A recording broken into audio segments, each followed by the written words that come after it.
ABC Kinderteach presents Ruthie and the Not So Teeny Tiny Lie, written by Rankin.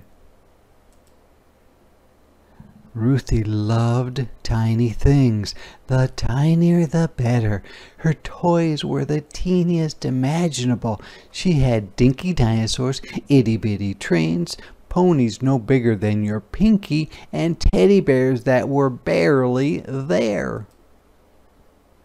Ruthie loved finding tiny treasures too. At the beach, she searched for the smallest seashells. The flowers she picked were no bigger than fairy wings. She even had an eggshell from a hummingbird. And wherever Ruthie went, she carried some teeny thing in her pocket. One day, at school recess, after jump rope and swings, Ruthie took a turn on the twirling bar. When she landed, she saw something in the grass. It was a little box with a teensy window and an even tinier button on top. She couldn't believe her luck. It was a teeny tiny camera. Ruthie looked through its little window. Then she pressed the button on top to take a picture. Click! It was just like a real camera. This was absolutely the best thing Ruthie had ever found, and it was hers. Click, click. She tried it out every which way. Say cheese, clouds. Click. Say cheese, little bug. Click. Say cheese, school. Click. Say cheese, Martin. Click. But Martin didn't say cheese. Martin said, "Hey, that's my camera." Ruthie was startled. "No, it's not. It's mine." "Give it to me," said Martin. "It's mine." "It is not." "Is too." "No, it's not," shouted Ruthie, and she raced back to class. "What's going on?" asked Mrs. Olsen. "Ruthie's got my camera," cried Martin. "I got it for my birthday and I dropped it on the playground." But Ruthie wanted that teeny tiny camera in the worst way. "It's mine," she yelled. "I got it for my birthday." Well, that wasn't true at all. Not one teeny tiny bit. Mrs. Olsen looked at Martin. She looked at Ruthie. "Goodness, this is a problem," she said. "The camera can belong to both of you. I'll keep it safe in my desk drawer for now. Let's talk about it again tomorrow."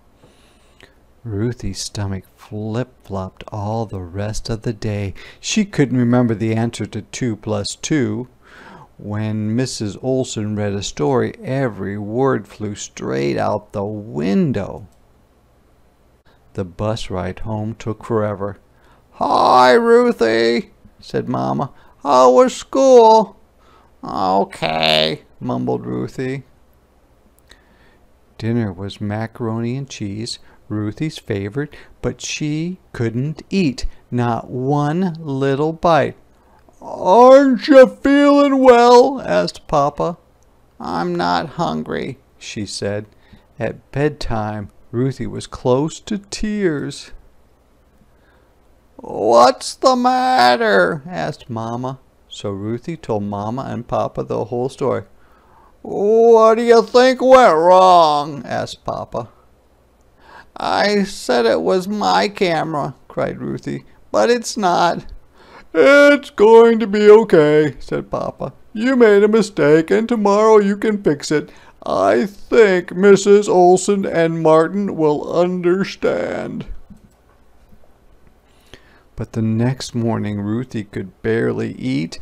Maybe Mrs. Olsen wouldn't understand. Maybe Ruthie would have to sit in the timeout corner. Maybe Martin would never talk to her again. Maybe no one would ever talk to her again. Not one teeny tiny word. The school bell was about to ring. Ruthie took a deep breath and began the long walk to the front of the room. Mrs. Olsen's desk seemed very far away. "Good morning, Ruthie," said Mrs. Olsen. "I have something to tell you," said Ruthie in a very small voice. "The camera isn't mine. I didn't get it for my birthday. I found it on the playground." Mrs. Olsen didn't make her sit in the timeout corner. She didn't even look mad. Instead, she gave Ruthie a hug and kissed the top of her head. "Thank you for telling the truth," said Mrs. Olsen. "That took a lot of courage." "I'm very sorry, Martin," said Ruthie. "It's okay," said Martin.